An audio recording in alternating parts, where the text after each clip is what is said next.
Halo, halo, oke. Halo, assalamualaikum warahmatullahi wabarakatuh. Alhamdulillah, hari ini di video kali ini aku bakalan menjawab beberapa pertanyaan untuk mengerjakan UAS, tapi dibuat video. Nah, aku ngejawabnya lewat video. Dan ada 4 pertanyaan yang akan aku jawab. Ya, aku akan jawab dengan serius. Berikan pertanyaannya ya. Di pertanyaan ini ada 4, lalu aku akan ngejawab setauku dan semampu yang aku bisa untuk menjawab pertanyaan ini. Ada 4 pertanyaan. Oke, tanpa berlama lagi biar videonya tidak lama dan saya mau ngedit cepat ya guys ya. Jadi kita langsung aja ke videonya. Pertanyaannya maksudnya. Langsung aja kita ke pertanyaannya guys ya. Pertanyaan pertama. Perkembangan wacana kontemporer di dunia Islam tidak bisa dilepaskan dari pandangan hidup Barat, modern dan postmodern. Apa yang Anda ketahui tentang ini? Oke. Perkembangan wacana kontemporer di dunia Islam tidak dapat dilepaskan dari pandangan hidup Barat, modern dan postmodern. Apa yang Anda ketahui tentang ini? Nah, dalam dunia Islam kontemporer itu kan dalam artian bahwa Islam itu memasuki dunia yang baru, bukan dunia yang zaman dahulu. Kan kontemporer artinya zaman sekarang, zaman yang dikuasai oleh dunia barat. Nah, kenapa sih dunia Islam kontemporer tidak terlepas dari pandangan barat dan postmodernisme? Ya, setahu saya, yang saya pahami bahwa peradaban barat itu menjadi menjadi patokan seluruh dunia hari ini. Jadi budaya barat itu menjadi pusat dunia hari ini. Maka ketika dunia Islam itu memasuki pembaruan atau masa kontemporer, itu tidak akan lepas dengan yang namanya mengikuti pola peradaban barat dan pandangan barat, kehidupan barat dan postmodernisme. Makanya dari pertanyaan tadi, apa sih kenapa di dunia Islam tidak bisa dilepaskan ya? Karena memang hari ini dunia berpacu kepada hal itu, sehingga kita sebagai muslim yang mempelajari tentang Islam, yang mendalami tentang Islam, itu harus mengetahui tentang apa sih yang harus kita lekatkan dan untuk dalam menebarkan agama Islam. Makanya Islam kontemporer itu tidak bisa dilepaskan. Seperti itu. Jelaskan mengapa setelah zaman kegelapan Dark Ages, pandangan hidup worldview Barat cenderung anti agama. Nah, kenapa sih pandangan waktu Dark Age? Kenapa sih anti agama? Nah, pada dasarnya awal mula itu ketika Barat mengalami Dark Ages, mereka itu trauma dengan agama. Kenapa? Karena mereka ditipu oleh para petinggi-petinggi agama mereka. Petinggi-petinggi agama mereka itu menjual ayat-ayat Tuhan mereka untuk menjual kepada masyarakat bawah. Nah, setauku ada 3 golongan tuh waktu itu. Ada golongan yang paling kaya nih, orang kaya, yang itu kedua golongan pendeta, dan ada golongan yang paling bawah. Nah, pendeta ini mendapatkan uang dari para petinggi-petinggi kaya ini, para orang-orang yang memegang harta nih, sehingga mereka menyuruh membuatkan ayat. Jadi para orang kaya bilang, wahai para pendeta, coba kasih tahu ke rakyat-rakyat bahwa Tuhan menyuruh seperti ini, misalnya bayar sekian, maka akan masuk surga segala macam. Maka disebutkanlah kemudian para pendeta ini kepada rakyat-rakyat di bawah, lalu rakyat ini mengaku, oh ini ayat dari Tuhan. Akhirnya dia coba buat membayar, dan apa yang dikatakan oleh para pendeta tersebut.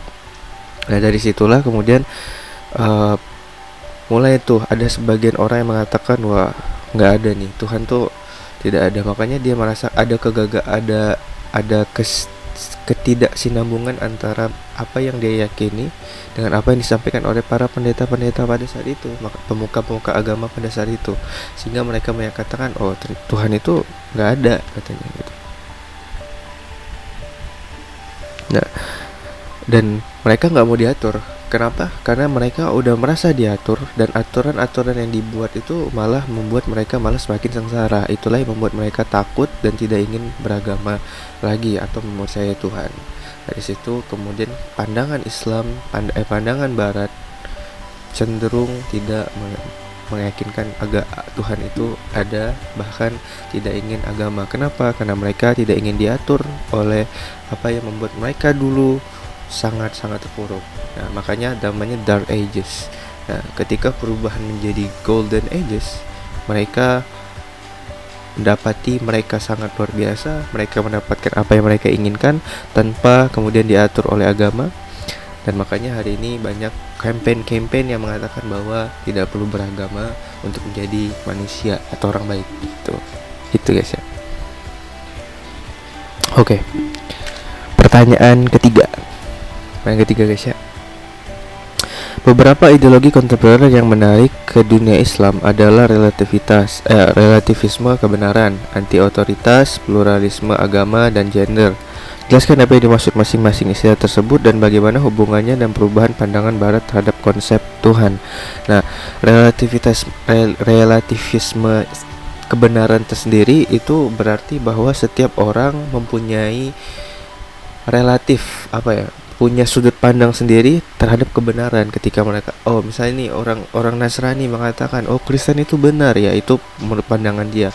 Begitu juga kita Islam mengatakan Islam itu yang benar. Itu relatif kita, itu sudut pandang kita. Makanya ini adalah ideologi yang sangat bertentangan dengan dunia Islam. Nah, karena kan banyak ya di Indonesia sudah banyak mengatakan bahwa ya udah menurut agamamu ini juga benar, ya udah terserah menurut agama saya benar segala. Nah, itu relativisme. Yang kedua itu tentang anti otoritas. Nah, ini adalah orang yang ideologi yang tidak ingin disuruh-suruh dan tidak ingin diatur oleh apapun otoritas, anti otoritas, tidak pengen jadi tidak ingin dipimpin oleh siapapun segala macam. Dan pluralisme agama, ya ini adalah menyamakan semua agama. Kan banyak banget ya di Indonesia khususnya itu telah mengatakan banyak yang dokter-dokter yang mengatakan bahwa semua agama itu sama, padahal ini sangat-sangat salah. Kenapa? Karena ya kalau semuanya agama sama, kenapa harus kita dibedakan? Kenapa nggak satu aja? Nah, ini adalah bentuk toleransi yang berlebihan ya, menyatakan semua agama itu sama. Dan tentang masalah gender, bahkan Islam sendiri itu sangat banyak dituduh tentang permasalahan gender, bahwa perempuan itu tidak sama dengan laki-laki. Dan memang benar, perempuan itu tidak sama dengan laki-laki. Allah lebihkan sebagian, ba'duhum ala ba'd, Allah lebihkan sebagian dan sebagian yang lain. Nah, maka dari itu ideologi yang menjadikan bahwa misalnya kayak feminisme terus segala macam lah ya. Nah, inilah yang menjadikan banyak ideologi tersebut. Itulah istilah-istilah yang keempat istilah tadi.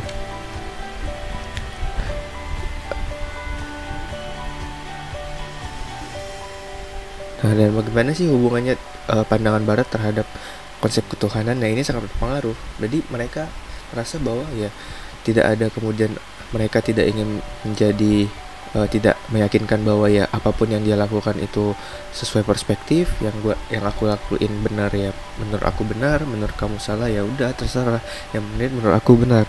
Nah, terus yang kedua tentang anti-otor, mereka nggak mau diatur oleh apapun.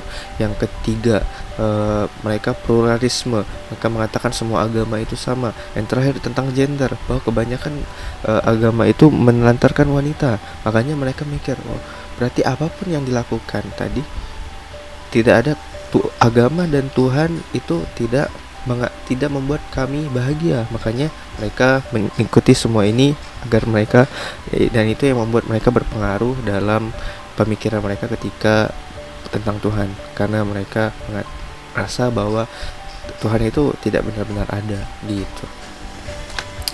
Oke, ini pertanyaan terakhir. Salah satu respon serius terhadap perkembangan wacana kontemporer di dunia Islam adalah gagasan Islamisasi ilmu pengetahuan kontemporer. Jelaskan. Salah satu respon serius terhadap perkembangan wacana di dunia Islam adalah gagasan Islamisasi ilmu pengetahuan kontemporer. Jelaskan.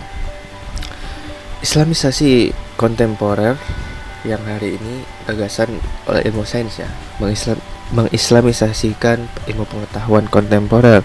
Nah, eh, jadi sekarang adalah banyak gagasan ya. Salah satunya ya ini salah satu jalan yang membuat kita bisa mengetahui bahwa ternyata banyak ilmuwan-ilmuwan yang menemukan banyak penemuan dari kaum muslimin.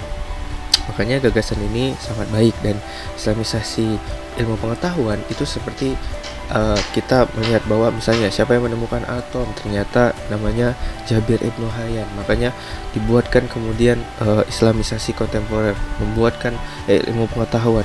Mereka menebarkan kemudian banyak ilmuwan-ilmuwan muslim yang menjadikan semua itu sains yang berperan banyak dalam ilmu sains. Makanya sekarang banyak yang mengislamisasikan. Salah satu contohnya misalnya meneliti suatu ayat, ketika mereka menemukan ternyata ilmu pengetahuan mengatakan seperti ini, ternyata tidak bertentangan, bahkan sejalan dengan dengan agama, dengan dalil-dalil yang ada. Makanya mereka memasukkan kemudian islamisasi kontemporer. Mungkin seperti itu.